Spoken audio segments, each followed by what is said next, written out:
Resumo do ensinamento dos Espíritos. 1. Deus é a inteligência suprema, causa primeira de todas as coisas. Deus é eterno, único, imaterial, imutável, todo-poderoso, soberanamente justo e bom. Deve ser infinito em todas as suas perfeições, porque, supondo-se um único de seus atributos imperfeito, não seria Deus. 2. Deus criou a matéria que constitui os mundos. Criou também seres inteligentes que chamamos espíritos encarregados de administrarem os mundos materiais segundo as leis imutáveis da criação e que são perfectíveis pela sua natureza. Em se aperfeiçoando, aproximam-se da divindade. 3. O espírito propriamente dito é o princípio inteligente. Sua natureza nos é desconhecida. Para nós, ele é imaterial, porque não tem nenhuma analogia com o que chamamos matéria. 4. Os espíritos são seres individuais. Têm um envoltório etéreo imponderável, chamado perispírito, espécie de corpo fluídico, tipo da forma humana. Eles povoam os espaços que percorrem com a rapidez do relâmpago e constituem o mundo invisível. 5. A origem e o modo de criação dos espíritos nos são desconhecidos. Apenas sabemos que foram criados simples e ignorantes, quer dizer, sem ciência e sem conhecimento do bem e do mal, mas com igual aptidão para tudo, porque Deus, em sua justiça, não poderia isentar uns do trabalho que houvesse imposto aos outros para chegarem à perfeição. No princípio, estão numa espécie de infância, sem vontade própria e sem consciência perfeita de sua existência. 6. O livre-arbítrio se desenvolve nos espíritos ao mesmo tempo que as ideias, e Deus lhes disse: podeis todos pretender a felicidade suprema quando houverdes adquirido os conhecimentos que vos faltam e cumprida a tarefa que eu vos imponho. Trabalhai, pois, para o vosso adiantamento. Eis o objetivo. Vós o atingireis em seguindo as leis que gravei em vossa consciência. Em consequência de seu livre-arbítrio, uns tomam o caminho mais curto, que é o do bem, outros o mais longo, que é o do mal. 7. Deus não criou o mal. Estabeleceu leis, e essas leis são sempre boas, porque ele é soberanamente bom. Aquele que as observasse fielmente seria perfeitamente feliz.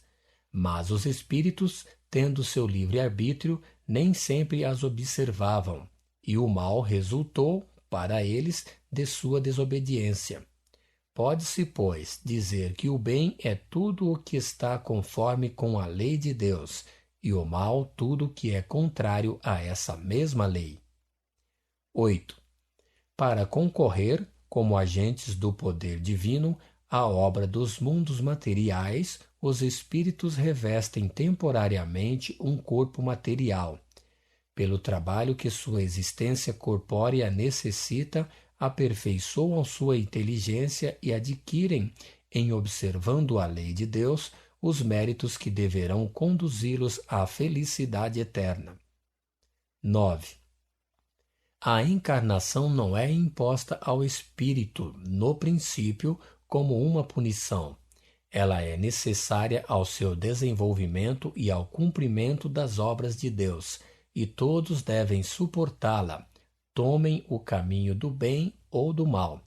Somente aqueles que seguem a rota do bem avançam mais depressa, estão menos longe para alcançarem o objetivo e aí chegarem em condições menos penosas. 10. Os espíritos encarnados constituem a humanidade, que não é circunscrita à Terra, mas que povoa todos os mundos disseminados no espaço. 11. A alma do homem é um espírito encarnado. Para secundá-lo no cumprimento de sua tarefa, Deus lhe deu, como auxiliares, os animais que lhe são submissos e cuja inteligência e caráter são proporcionais às suas necessidades. 12. O aperfeiçoamento do espírito é o fruto de seu próprio trabalho. Não podendo, em uma só existência corpórea, adquirir todas as qualidades morais e intelectuais que devem conduzi-lo ao objetivo, ele o alcança por uma sucessão de existências, em cada uma das quais dá alguns passos para a frente no caminho do progresso. 13. Em cada existência corpórea, o espírito deve prover uma tarefa proporcional ao seu desenvolvimento. Quanto mais ela é rude e laboriosa, mais mérito tem em cumpri-la. Cada existência, assim, é uma prova que o aproxima do objetivo. O número dessas existências é indeterminado. Depende da vontade do espírito abreviá-lo, trabalhando ativamente pelo seu aperfeiçoamento moral. Do mesmo modo que depende da vontade do obreiro, que deve fornecer um trabalho, de abreviar o número de dias que emprega ao fazê-lo. 14.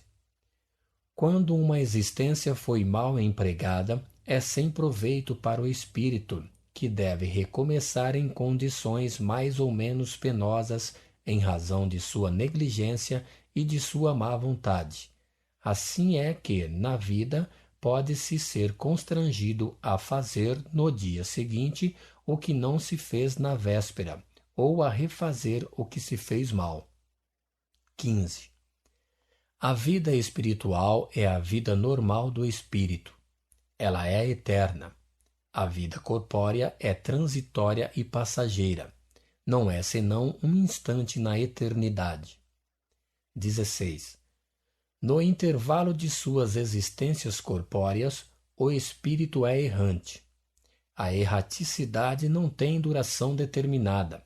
Nesse estado, o espírito é feliz ou infeliz, segundo o bom ou o mau emprego que fez de sua última existência. Ele estuda as causas que apressaram ou retardaram seu adiantamento, torna as resoluções que procurará pôr em prática na sua próxima encarnação e escolhe, ele mesmo, as provas que crê as mais próprias para seu adiantamento. Mas algumas vezes ele se engana ou sucumbe, não tendo como homem as resoluções que tomou como espírito. 17. O espírito culpado é punido por sofrimentos morais no mundo dos espíritos e por penas físicas na vida corpórea. Suas aflições são a consequência de suas faltas, quer dizer, de sua infração à lei de Deus, de sorte que são, ao mesmo tempo, uma expiação do passado e uma prova para o futuro. Assim é que o orgulhoso pode ter uma existência de humilhação, o tirano uma de servidão, o mal rico uma de miséria. 18. Há mundos apropriados aos diferentes graus de adiantamento dos espíritos e onde a existência corpórea encontra-se em condições muito diferentes. Quanto menos o espírito é avançado, mais os corpos que ele reveste são pesados e materiais. À medida que ele se purifica, passa para mundos superiores moral e fisicamente. A Terra não é nem o primeiro nem o último, mas é um dos mais atrasados. 19. Os espíritos culpados estão encarnados nos mundos menos avançados, onde expiam suas faltas pelas atribulações da vida material. Esses mundos são, para eles, verdadeiros purgatórios, mas de onde depende deles saírem, trabalhando pelo seu adiantamento moral. A Terra é um desses mundos. 20. Deus, sendo soberanamente justo e bom, não condena suas criaturas a castigos perpétuos por faltas transitórias. Oferece-lhes, em todo o tempo, meios de progredir e de reparar o mal que puderam fazer. Deus perdoa, mas exige o arrependimento, a reparação e o retorno ao bem, de sorte que a duração do castigo é proporcional à persistência do espírito no mal, que, por consequência, o castigo seria eterno para aquele que permanecesse eternamente no mau caminho. Mas, desde que um clarão de arrependimento entre no coração do culpado, Deus estende sobre ele sua misericórdia. A eternidade das penas, assim, deve ser entendida no sentido relativo e não no sentido absoluto. 21. Os espíritos, em se encarnando, trazem com eles o que adquiriram em suas existências precedentes. É a razão pela qual os homens mostram instintivamente aptidões especiais, inclinações boas ou más que parecem inatas neles. As más tendências naturais são os restos das imperfeições do espírito e das quais não está inteiramente despojado. São também os indícios das faltas que cometeu e o verdadeiro pecado original. Em cada existência, deve-se lavar de algumas impurezas. 22. O esquecimento das existências anteriores é um benefício de Deus que, em sua bondade, quis poupar ao homem as lembranças, o mais frequentemente penosas. A cada nova existência, o homem é o que fez de si mesmo. É para ele um novo ponto de partida. Conhece seus defeitos atuais. Sabe que esses defeitos são as consequências daqueles que tinha. Disso conclui o mal que pôde cometer, e isso lhe basta para trabalhar a fim de se corrigir. Se tinha outrora defeitos que não tem mais, nada tem a se preocupar com isso. Ele tem muitas imperfeições presentes. 23. Se a alma jamais vivera, seria porque fora criada ao mesmo tempo que o corpo. Nessa suposição, ela não pode ter nenhuma relação com aquelas que a precederam. Pergunta-se então como Deus, que é soberanamente justo e bom, pode tê-la tornado responsável da falta do pai do gênero humano, manchando-o com um pecado original que não cometeu, em dizendo, ao contrário, que ela traz, em renascendo, o germe das imperfeições de suas existências anteriores, que ela sofre na existência atual as consequências de suas faltas passadas, dá-se ao pecado original uma explicação lógica que cada um pode compreender e admitir, porque a alma não é responsável senão pelas suas obras. 24. A diversidade das aptidões inatas, morais e intelectuais é a prova de que a alma já viveu. Se houvesse sido criada ao mesmo tempo que o corpo atual, não seria segundo a vontade de Deus fazer umas mais avançadas que as outras. Porque os selvagens e os homens civilizados, os bons e os maus, os tolos e as pessoas de espírito, dizendo que uns viveram mais que os outros e mais adquiriram, tudo se explica. 25. Se a existência atual fosse única e só ela devesse decidir o futuro da alma para a eternidade, qual seria a sorte das crianças que morrem em tenra idade? Não tendo feito nem bem nem mal, não merecem nem recompensas nem punições. Segundo a parábola do Cristo, cada um sendo recompensado segundo suas obras, não tem direito à felicidade perfeita dos anjos, nem merece dela estar privado. Dizei que poderão, numa outra existência, cumprir o que não fizeram naquela que foi abreviada, e não haver mais exceção. 26. Pelo mesmo motivo, qual seria a sorte dos cretinos e dos idiotas? Não tendo nenhuma consciência do bem e do mal, não têm nenhuma responsabilidade de seus atos. Deus seria justo e bom tendo criado almas estúpidas para lhes devotar uma existência miserável e sem compensação? Admiti, ao contrário, que a alma do cretino e do idiota é um espírito em punição num corpo impróprio a dar seu pensamento, onde está como um homem muito aprisionado por laços, e não tereis mais nada que não esteja conforme à justiça de Deus. 27. Nas encarnações sucessivas, sendo o espírito pouco a pouco despojado de suas impurezas e aperfeiçoado pelo trabalho, chega ao fim de suas existências corpóreas. Pertence então à ordem dos puros espíritos ou dos anjos e goza, ao mesmo tempo, da vida completa de Deus e de uma felicidade sem mácula pela eternidade. 28. Estando os homens em expiação na terra, Deus, um bom Pai, não os deixou entregues a si mesmos sem guias. Primeiro tem seus espíritos protetores ou anjos guardiães, que velam sobre eles e se esforçam para conduzi-los no bom caminho. Tem ainda os espíritos em missão na terra, espíritos superiores encarnados de tempos em tempos entre eles, para clarear o caminho pelos seus trabalhos e fazer a humanidade avançar. Se bem que Deus haja gravado sua lei na consciência, acreditou devê-la formular de maneira explícita. Enviou-lhes primeiro Moisés, mas as leis de Moisés eram apropriadas aos homens de seu tempo.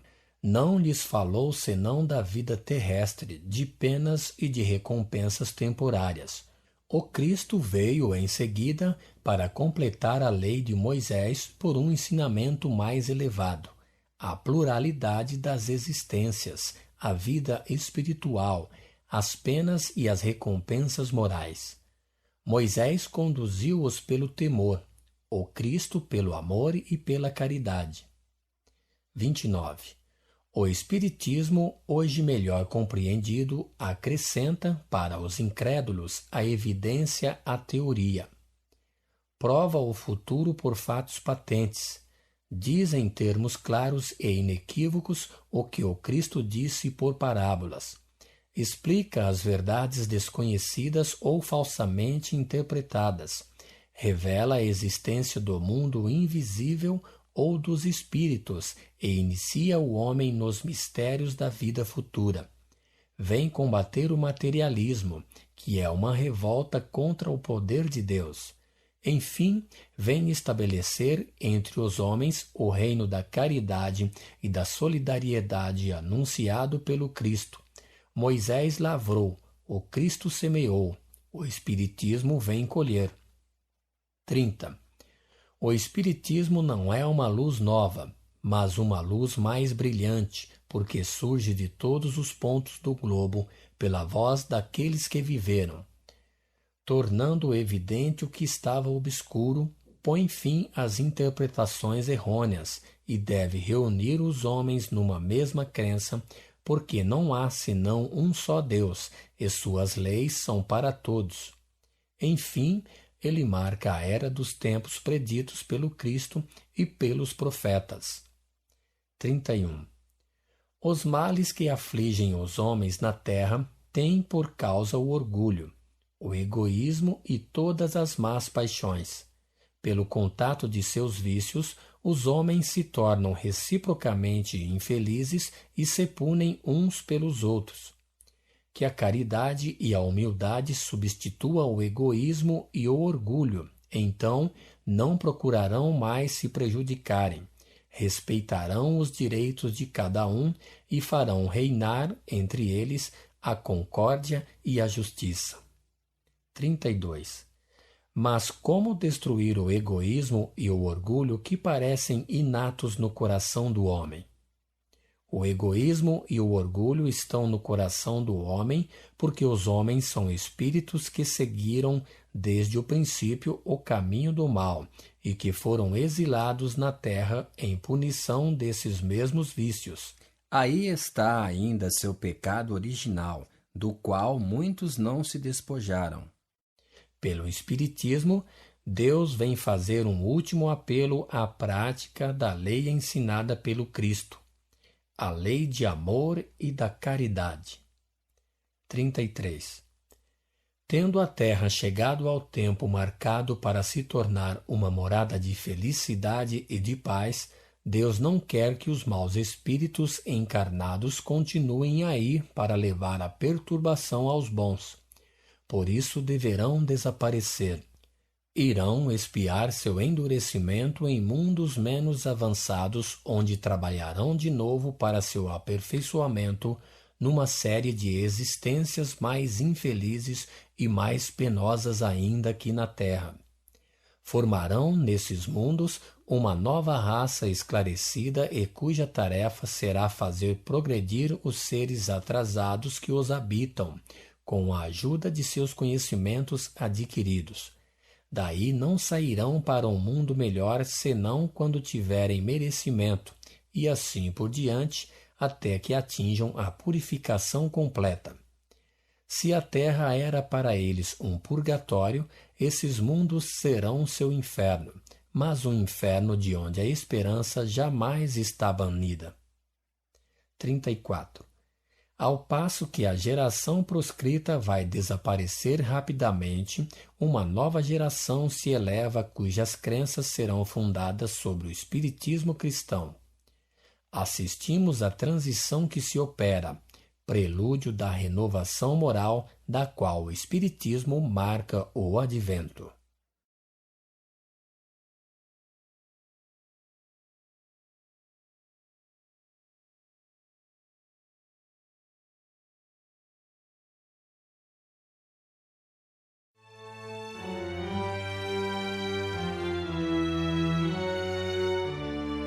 Resumo da Lei dos Fenômenos Espíritas.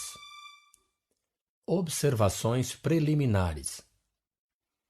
As pessoas alheias ao Espiritismo, não lhe compreendendo nem os objetivos nem os fins dele, fazem, quase sempre, uma ideia completamente falsa. O que lhe falta, sobretudo, é o conhecimento do princípio, a chave primeira dos fenômenos. À falta disso, o que veem e o que ouvem é sem proveito e mesmo sem interesse para elas. A experiência tem demonstrado que apenas a visão ou o relato dos fenômenos não bastam para convencer. Aquele mesmo que é testemunha de fatos capazes de confundirem, fica mais espantado do que convencido. Quanto mais o efeito parece extraordinário, mais dele se suspeita. Somente um estudo prévio sério pode conduzir à convicção. Frequentemente, basta para mudar inteiramente o curso das ideias. Em todos os casos, é indispensável para a compreensão dos mais simples fenômenos. À falta de uma instrução completa, um resumo sucinto da lei que rege as manifestações bastará para fazer considerar as coisas sob seu verdadeiro aspecto para as pessoas que nela ainda não estão iniciadas. É o primeiro passo que damos na pequena instrução adiante. Esta instrução foi feita, sobretudo, tendo em vista as pessoas que não possuem nenhuma noção do espiritismo, nos grupos ou reuniões espíritas onde se encontrem assistentes noviços, pode servir utilmente de preâmbulo às sessões, segundo as necessidades. Primeiro, dos espíritos. 1. O espiritismo é, ao mesmo tempo, uma ciência de observação e uma doutrina filosófica. Como ciência prática, consiste nas relações que se podem estabelecer com os espíritos. Como filosofia, compreende todas as consequências morais que decorrem dessas relações. 2. Os espíritos não são, como frequentemente se imagina, seres à parte na criação. São as almas daqueles que viveram sobre a terra ou em outros mundos. As almas ou espíritos são, pois, uma única e mesma coisa. de onde se segue que quem crê na existência da alma, crê, por isso mesmo, na dos espíritos. Negar os espíritos seria negar a alma. 3. Geralmente se faz uma ideia muito falsa do estado dos espíritos. Eles não são, como alguns o creem, seres vagos e indefinidos, nem chamas como os fogos fátuos, nem fantasma como nos contos de assombração. São seres semelhantes a nós, tendo um corpo igual ao nosso, mas fluídico e invisível no estado normal. 4. Quando a alma está unida ao corpo durante a vida, ela tem duplo envoltório. Um pesado, grosseiro e destrutível, que é o corpo. Outro fluídico, leve e indestrutível, chamado perispírito. O perispírito é o laço que une a alma e o corpo. É por seu intermédio que a alma faz o corpo agir e percebe as sensações experimentadas pelo corpo. A união da alma, do perispírito e do corpo material constitui o homem. A alma e o perispírito separados do corpo constituem o ser chamado espírito. 5. A morte é a destruição do envoltório corporal. A alma abandona esse envoltório como troca a roupa usada, ou como a borboleta deixa sua crisálida, mas conserva seu corpo fluídico ou perispírito. A morte do corpo livra o espírito do envoltório que o prendia à terra e o fazia sofrer. Uma vez livre desse fardo, não tem senão seu corpo etéreo que lhe permite percorrer o espaço e vencer as distâncias com a rapidez do pensamento. 6. Os espíritos povoam o espaço. Eles constituem o mundo invisível que nos rodeia, no meio do qual vivemos e com o qual estamos, sem cessar, em contato. 7. Os espíritos têm todas as percepções que tinham na Terra, mas no mais alto grau, porque suas faculdades não estão mais amortecidas pela matéria. Têm sensações que nos são desconhecidas. Veem e ouvem coisas que nossos sentidos limitados não nos permitem nem ver e nem ouvir. Para eles não há obscuridade, salvo para aqueles cuja punição é estar temporariamente nas trevas. Todos os nossos pensamentos repercutem neles, que os leem como em um livro aberto, de sorte que aquilo que podemos ocultar a alguém vivo não poderemos mais desde que seja um espírito. 8. Os espíritos conservam as afeições sérias que tiveram na terra. Eles se comprazem em voltar para junto daqueles que amaram, sobretudo, quando são atraídos por pensamentos e sentimentos afetuosos que lhes dirigem, ao passo que são indiferentes para com aqueles que não lhes têm senão a indiferença. 9. Uma ideia quase geral entre as pessoas que não conhecem o Espiritismo é crer que os espíritos, somente porque estão livres da matéria, tudo devem saber e possuírem a soberana sabedoria. Aí está um erro grave. Os espíritos, não sendo senão as almas dos homens, não adquirem a perfeição deixando seu envoltório terrestre. O progresso do espírito não se realiza senão com o tempo, e não é senão sucessivamente que ele se despoja de suas imperfeições, que adquire os conhecimentos que lhe faltam. Seria tão ilógico admitir que o espírito de um selvagem ou de um criminoso se torne, de repente, sábio e virtuoso, quanto seria contrário à justiça de Deus pensar que ele permanecesse perpetuamente na inferioridade. Como há homens de todos os graus de saber e de ignorância, de bondade e de maldade, ocorre o mesmo com os espíritos. Há os que são apenas levianos e traquinas, outros são mentirosos, trapaceiros, hipócritas, maus, vingativos. Outros, ao contrário, possuem as mais sublimes virtudes e o saber num grau desconhecido na Terra. Essa diversidade na qualidade dos espíritos é um dos pontos mais importantes a se considerar, porque explica a natureza boa ou má das comunicações que se recebem. É em distingui-las que é preciso, sobretudo, se aplicar. O Livro dos Espíritos, número 100, Escala Espírita, O Livro dos Médiuns, capítulo 24.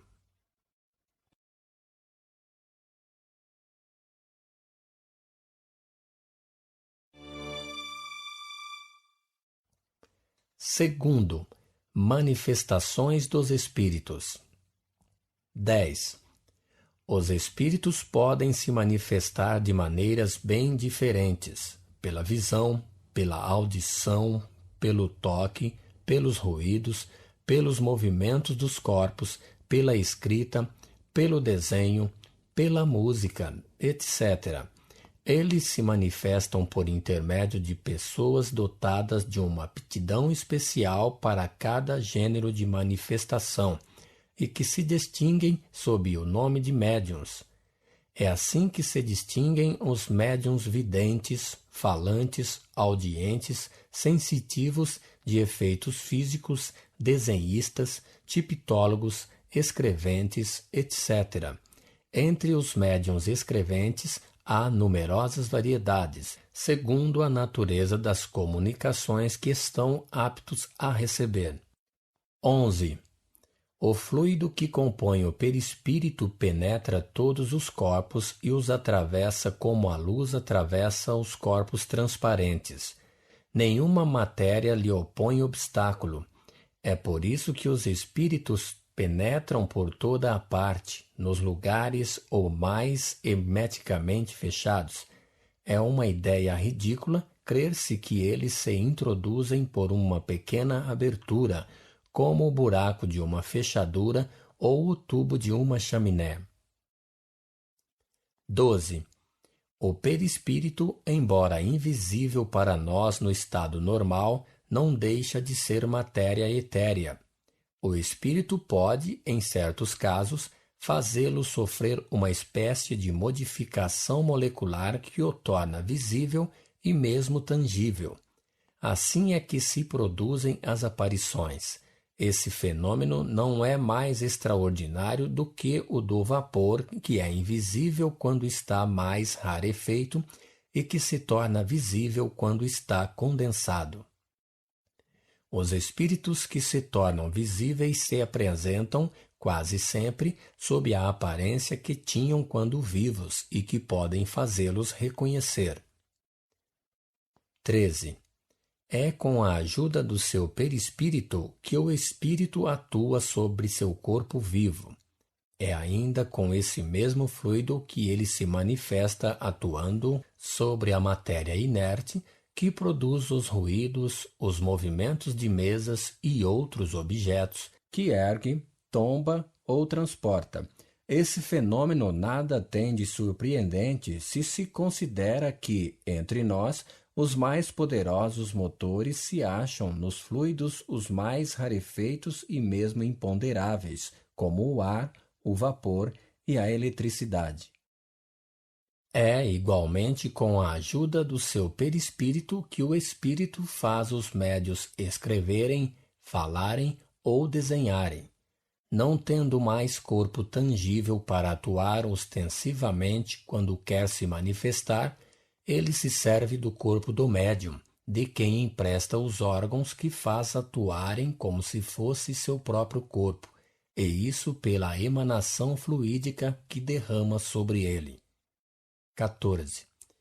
No fenômeno designado sob o nome de mesas girantes ou falantes, é pelo mesmo meio que o espírito atua sobre a mesa, seja para fazê-la mover sem significação determinada, seja para fazê-la dar golpes inteligentes indicando as letras do alfabeto para formar palavras e frases, fenômeno designado sob o nome de tiptologia. A mesa não é aqui senão um instrumento do qual ele se serve, como o faz com o lápis para escrever. Lhe dá uma vitalidade momentânea pelo fluido com o qual a penetra, mas ele não se identifica com ela. As pessoas que, em sua emoção, vendo-se manifestar um ser que lhes é caro, abraçam a mesa, praticam um ato ridículo, porque é absolutamente como se elas abraçassem o bastão do qual um amigo se serve para dar pancadas.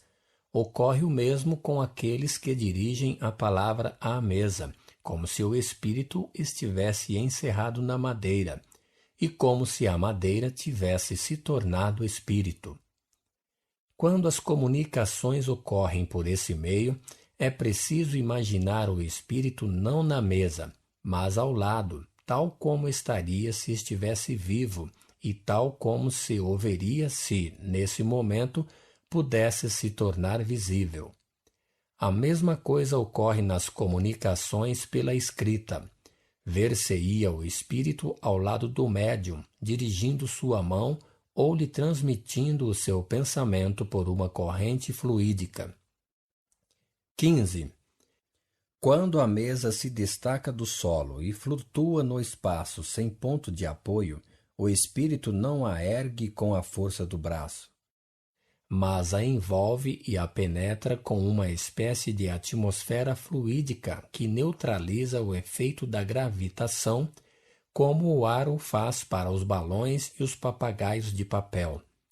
O fluido do qual está penetrada lhe dá, momentaneamente, uma leveza específica maior. Quando ela está pregada no solo, está num caso análogo ao da campana pneumática sob a qual se faz o vácuo. Estas não são senão comparações para mostrar a analogia dos efeitos e não a similitude absoluta das causas. Compreende-se, depois disso, que não é mais difícil ao espírito erguer uma pessoa do que erguer uma mesa, de transportar um objeto de um lugar para outro ou de lançá-lo em qualquer parte. Esses fenômenos se produzem pela mesma lei. Quando a mesa persegue alguém, não é o espírito que passeia, porque ele pode permanecer tranquilamente no mesmo lugar, mas é quem lhe dá impulso por uma corrente fluídica com a ajuda da qual a faz mover-se à sua vontade. Quando os golpes se fazem ouvir na mesa ou fora dela, o espírito não bate com a sua mão nem com um objeto qualquer. Dirige sobre o ponto de onde parte o ruído um jato de fluido que produz o efeito de um choque elétrico. Ele modifica o ruído como se podem modificar os sons produzidos pelo ar. 16. A obscuridade necessária à produção de certos efeitos físicos, sem dúvida, se presta à suspeição e à fraude, mas nada prova contra a possibilidade do fato. Sabe-se que, na química, há combinações que não se podem operar sob a luz, que composições e decomposições ocorrem sob a ação do fluido luminoso. Ora, sendo todos os fenômenos espíritas o resultado da combinação dos fluidos próprios do espírito e do médium, e esses fluidos sendo da matéria, nada há de espantoso de que, em certos casos, o fluido luminoso seja contrário a essa combinação. 17. Os espíritos superiores não se ocupam das comunicações inteligentes senão tendo em vista a nossa instrução. As manifestações físicas ou puramente materiais estão mais especialmente nas atribuições dos espíritos inferiores, vulgarmente designados sob o nome de espíritos batedores, como, entre nós, as habilidades dizem respeito aos saltimbancos e não aos sábios. 18. Os espíritos são livres. Se manifestam quando querem, a quem lhes convém e também quando podem, porque não têm sempre a possibilidade. Eles não estão às ordens e ao capricho de quem quer que seja, e não é dado a ninguém fazer com que venham contra sua vontade, nem fazê-los dizer o que querem calar. De sorte que ninguém pode afirmar que um espírito qualquer virá ao seu chamado em um momento determinado ou responderá a tal ou tal pergunta. Dizer o contrário é provar ignorância absoluta dos princípios mais elementares do espiritismo. Só o charlatanismo tem fontes infalíveis. 19. Há pessoas que obtêm regularmente e de alguma forma à vontade a produção de certos fenômenos, mas há que se anotar que esses são sempre efeitos puramente físicos, mais curiosos do que instrutivos e que se produzem constantemente em condições análogas. As circunstâncias nas quais são obtidos são de natureza a inspirarem dúvidas, tanto mais legítimas sobre sua realidade quando são geralmente objetos de uma exploração e, frequentemente, quando é difícil distinguir a mediunidade real da prestidigitação. Os fenômenos desse gênero, entretanto, podem ser o produto de uma mediunidade verdadeira, porque pode ocorrer que espíritos de baixo estágio, que talvez tinham tido esse ofício, se comprazam nessas espécies de exibições. Mas seria absurdo pensar que os espíritos, por pouca que seja sua elevação, se alegrem em se exibirem. Isso não infirma em nada o princípio da liberdade dos espíritos. Aqueles que vêm o fazem porque isso lhes agrada, mas não porque sejam constrangidos, e do momento que não lhes convenha mais vir, se o indivíduo for verdadeiro médium, nenhum efeito se produzirá.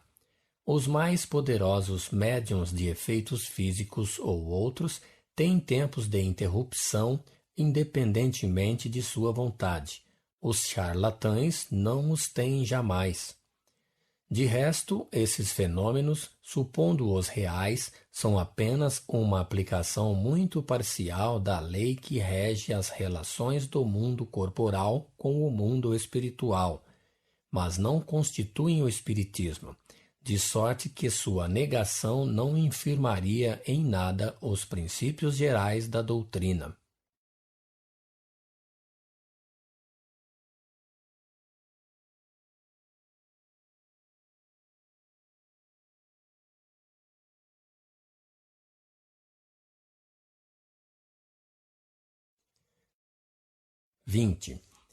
Certas manifestações espíritas se prestam bem facilmente a uma imitação mais ou menos grosseira, mas do fato de que puderam ser explorados, como tantos outros fenômenos, pela charlatanice e pela prestidigitação, seria absurdo disso concluir que elas não existam. Para aquele que estudou e conhece as condições normais nas quais elas podem se produzir, é fácil distinguir a imitação da realidade. A imitação, de resto, não poderia jamais ser completa e não pode enganar senão o ignorante incapaz de apreender as nuances características do fenômeno verdadeiro. 21. As manifestações mais fáceis de serem imitadas são certos efeitos físicos e os efeitos inteligentes vulgares, tais como os movimentos, as pancadas, os transportes, a escrita direta, as respostas banais, etc. Não ocorre o mesmo com as comunicações inteligentes de uma alta importância ou na revelação de coisas notoriamente desconhecidas do médium. Para imitar os primeiros não é preciso senão a destreza. Para simular os outros é preciso, quase sempre, uma instrução pouco comum, uma superioridade intelectual fora de série e uma faculdade de improvisação, por assim dizer, universal, ou o dom da adivinhação. 22. As produções de espectros nos teatros foram apresentadas injustamente como tendo relações com a aparição de espíritos, das quais são apenas uma grosseira e imperfeita imitação. É preciso ignorar os primeiros elementos do Espiritismo para ver nisso a menor analogia, e crer que é disso que se ocupa nas reuniões espíritas. Os espíritos não se tornam visíveis ao comando de ninguém, mas por sua própria vontade, nas condições especiais que não estão no poder de quem quer que seja provocar. 23.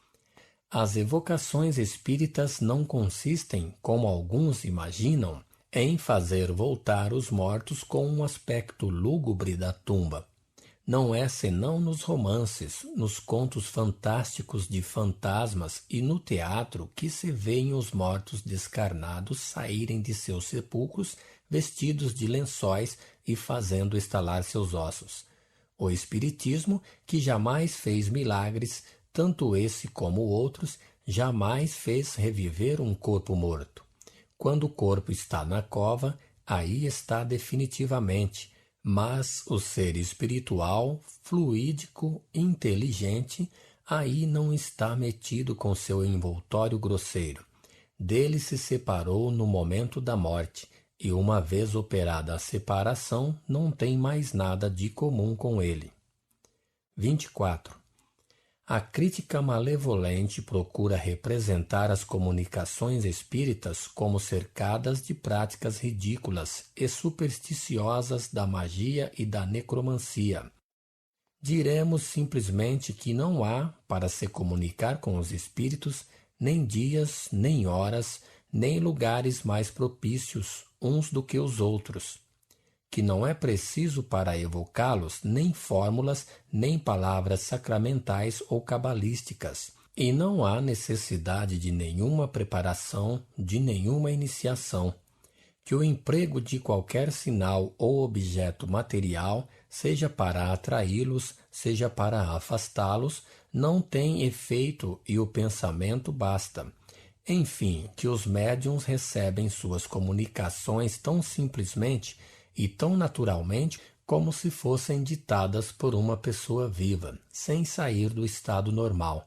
Só o charlatanismo poderia tomar maneiras excêntricas e adicionar acessórios ridículos. A evocação dos espíritos se faz em nome de Deus, com respeito e recolhimento. É a única coisa recomendada às pessoas sérias que querem ter relações com espíritos sérios. 25. As comunicações inteligentes que se recebem dos espíritos podem ser boas ou más, justas ou falsas, profundas ou levianas, segundo a natureza dos espíritos que se manifestam. Os que provam a sabedoria e o saber são espíritos avançados que progrediram. Os que provam a ignorância e as más qualidades são espíritos ainda atrasados, mas que progredirão com o tempo. Os espíritos não podem responder senão sobre o que sabem, segundo seu adiantamento e, ademais, sobre o que lhes é permitido dizerem, porque há coisas que não devem revelar, uma vez que ainda não é dado ao homem tudo conhecer. 26. Da diversidade nas qualidades e nas aptidões dos espíritos, resulta que não basta se dirigir a um espírito qualquer para obter uma resposta justa a toda a pergunta, porque, sobre muitas coisas, não podem dar senão a sua opinião pessoal, que pode ser justa ou falsa. Se ele for sábio, confessará a sua ignorância sobre o que não sabe. Se for leviano ou mentiroso, responderá sobre tudo sem se importar com a verdade. Se for orgulhoso, dará a sua ideia como verdade absoluta. Haveria, pois, imprudência e leviandade em aceitar, sem controle, tudo o que vem dos espíritos. Por isso é essencial estar esclarecido quanto à natureza daqueles com os quais se ocupe. O Livro dos Médiuns, número 257. 27. Reconhece-se a qualidade dos espíritos por sua linguagem. A dos espíritos verdadeiramente bons e superiores é sempre digna, nobre, lógica, isenta de contradições. Anuncia a sabedoria, a benevolência, a modéstia e a mais pura moral. É concisa e sem palavras inúteis. Entre os espíritos inferiores, ignorantes ou orgulhosos, o vazio das ideias, quase sempre, é compensado pela abundância das palavras. Todo pensamento evidentemente falso, toda a máxima contrária à sã moral, todo conselho ridículo, toda expressão grosseira, trivial ou simplesmente frívola, enfim, toda marca de malevolência, de presunção ou de arrogância são sinais incontestáveis de inferioridade em um espírito. 28. O objetivo providencial das manifestações é convencer os incrédulos de que tudo não termina para o homem com a vida terrestre e de dar aos crentes ideias mais justas sobre o futuro.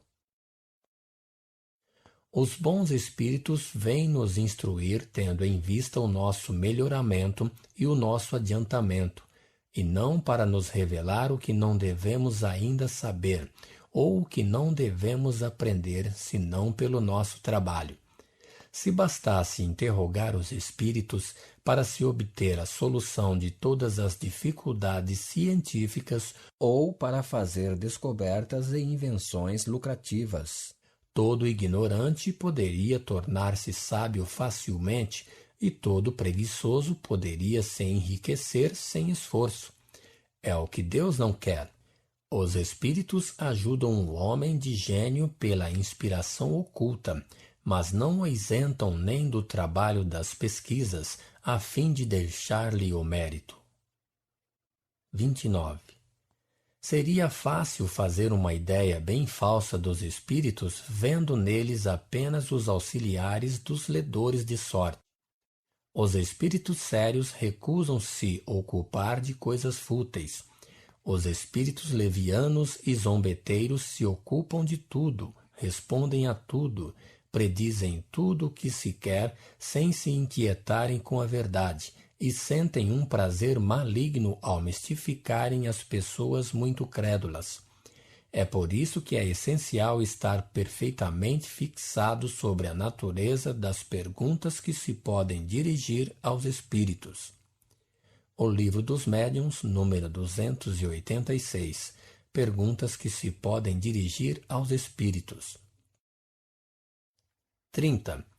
As manifestações não estão, pois, destinadas a servirem aos interesses materiais, cujo cuidado está entregue à inteligência, ao discernimento e à atividade do homem. Seria em vão que tentar-se-ia empregá-las para conhecer o futuro, descobrir tesouros ocultos, recuperar heranças ou encontrar meios de se enriquecer. Sua utilidade está nas consequências morais que dela decorrem, mas se não tivessem por resultado senão fazer conhecer uma nova lei da natureza, de demonstrar materialmente a existência da alma e sua imortalidade, isso já seria muito, porque seria um novo e largo caminho aberto à filosofia. 31. Pode-se ver, por essas poucas palavras, que as manifestações espíritas, de qualquer natureza que sejam, nada têm de sobrenatural nem de maravilhoso. São fenômenos que se produzem em virtude da lei que rege as relações do mundo corporal e do mundo espiritual, lei também tão natural como a da eletricidade, da gravidade, etc. O Espiritismo é a ciência que nos faz conhecer essa lei, como a mecânica nos faz conhecer a lei do movimento, a ótica a da luz. As manifestações espíritas, estando na natureza, produziram-se em todas as épocas. A lei que as rege, sendo conhecida, nos explica uma série de problemas considerados insolúveis. É a chave de uma multidão de fenômenos explorados e aumentados pela superstição. 32. Estando o maravilhoso completamente descartado, esses fenômenos nada mais têm que repugne a razão, porque vêm tomar lugar ao lado dos outros fenômenos naturais. Nos tempos da ignorância, todos os efeitos dos quais não se conhecia a causa eram reputados sobrenaturais. As descobertas da ciência restringiram sucessivamente o círculo do maravilhoso. O conhecimento dessa nova lei veio reduzi-lo a nada. Aqueles, pois, que acusam o Espiritismo de ressuscitar o maravilhoso, provam, por isso mesmo, que falam de uma coisa que não conhecem.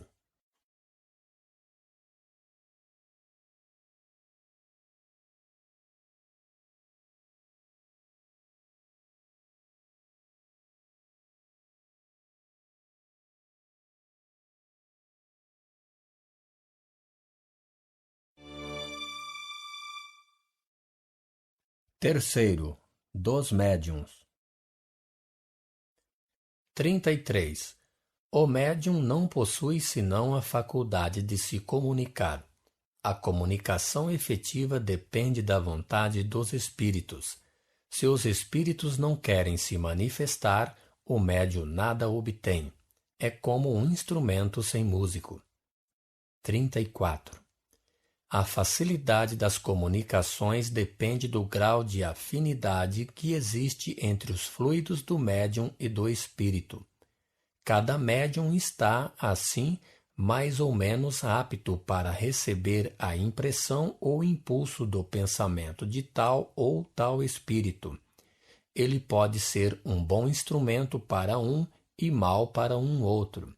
Disso resulta que dois médiuns igualmente bem dotados, estando um ao lado do outro, um espírito poderá se manifestar por um e não pelo outro. É, pois, um erro crer que basta ser médium para receber com igual facilidade as comunicações de todo espírito. Não existem médiuns universais. Os espíritos procuram, de preferência, os instrumentos que vibrem em uníssono com eles. Sem a harmonia que só a assimilação fluídica pode proporcionar, as comunicações são impossíveis, incompletas ou falsas. Podem ser falsas porque, à falta do espírito desejado, não faltam outros prontos para aproveitarem a ocasião de se manifestarem e que pouco se importam em dizer a verdade. 35. Um dos maiores escolhos da mediunidade é a obsessão, quer dizer, o império que certos espíritos podem exercer sobre os médiuns, impondo-se a eles sob nomes apócrifos e impedindo-os de se comunicarem com outros espíritos. 36. O que constitui o médium, propriamente dito, é a faculdade. Sob esse aspecto, ele pode estar mais ou menos formado, mais ou menos desenvolvido. O que constitui o médium seguro, o que se pode verdadeiramente qualificar de bom médium, é a aplicação da faculdade, a aptidão de servir de intérprete dos bons espíritos. O Livro dos Médiuns, capítulo 23. 37.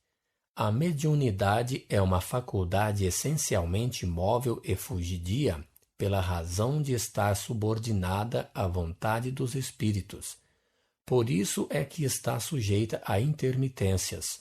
Esse motivo e o princípio mesmo segundo o qual se estabelece a comunicação são os obstáculos a que se torne uma profissão lucrativa, uma vez que não poderia ser nem permanente, nem aplicável a todos os espíritos, e porque poderia faltar no momento em que dela se tivesse necessidade.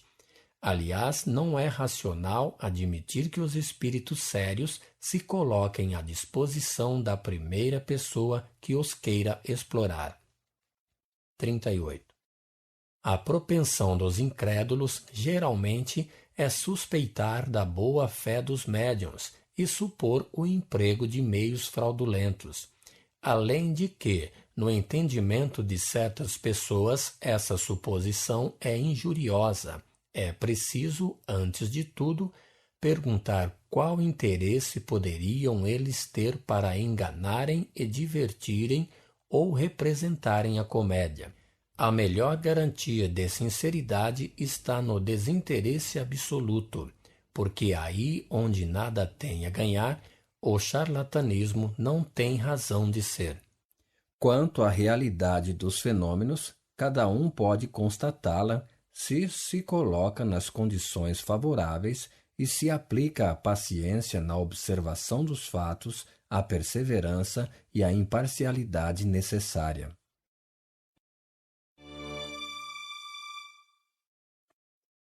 Quarto, das reuniões espíritas. 39. Os espíritos são atraídos pela simpatia, a semelhança dos gostos e de caracteres, a intenção que faz desejar a sua presença. Os espíritos superiores não vão às reuniões fúteis, do mesmo modo que um sábio da terra não iria numa assembléia de jovens estouvados. O simples bom senso diz que não pode ser de outra forma. Ou, se aí vão algumas vezes, é para dar um conselho salutar, combater os vícios, procurar conduzir para o bom caminho. Se não são escutados, retiram-se. Seria ter uma ideia completamente falsa crer que os espíritos sérios possam se comprazer em responder a futilidades, a perguntas ociosas que não provam nem afeição, nem respeito por eles, nem desejo real, nem instrução, e ainda menos que possam vir dar espetáculo para divertimento dos curiosos. O que não faziam quando vivos, não podem fazê-lo depois da sua morte. 40. A frivolidade das reuniões tem por resultado atrair os espíritos levianos que não procuram senão ocasiões de enganarem e de mistificarem. Pela mesma razão que os homens graves e sérios não vão às assembleias levianas, os espíritos sérios vão apenas às reuniões sérias, cujo objetivo é a instrução e não a curiosidade. É nas reuniões desse gênero que os espíritos superiores gostam de dar seus ensinamentos. 41. Do que precede resulta que toda reunião espírita, para ser proveitosa, deve, como primeira condição, ser séria e recolhida, que tudo deve se passar nela respeitosamente, religiosamente e com dignidade, se se quer obter o concurso habitual dos bons espíritos. É preciso não esquecer que, se esses mesmos espíritos aí se fizessem presentes quando vivos, ter-se-ia por eles considerações às quais têm ainda mais direito depois da sua morte. 42. Em vão se alega a utilidade de certas experiências curiosas, frívolas e divertidas para convencer os incrédulos, é a um resultado muito oposto que se chega. O incrédulo, já levado a zombar das mais sagradas crenças, não pode ver uma coisa séria naquilo do qual se faz um divertimento. Não pode ser levado a respeitar o que não lhe é apresentado de maneira respeitável. Também das reuniões fúteis e levianas, nas quais não há nem ordem, nem gravidade, nem recolhimento, ele leva sempre má impressão. O que pode, sobretudo, convencê-lo é a prova da presença de seres cuja memória lhe é cara. Diante de suas palavras graves e solenes, diante das revelações íntimas, é que se o vê emocionar-se e fraquejar. Mas pelo fato de que há mais respeito, veneração, afeição pela pessoa cuja alma se lhe apresenta, ele fica chocado, escandalizado de vê-la chegar a uma assembléia sem respeito, no meio de mesas que dançam e da pantomima dos espíritos levianos. Por incrédulo que seja, sua consciência repele essa mistura do sério e do frívolo, do religioso e do profano. Por isso taxa tudo isso de charlatanice e, frequentemente, sai menos convencido do que quando entrou. As reuniões dessa natureza fazem sempre mais mal do que bem, porque afastam da doutrina mais pessoas do que a ela conduzem, sem contar que se prestam a motivar a crítica dos detratores, que nela encontram motivos fundados de zombaria.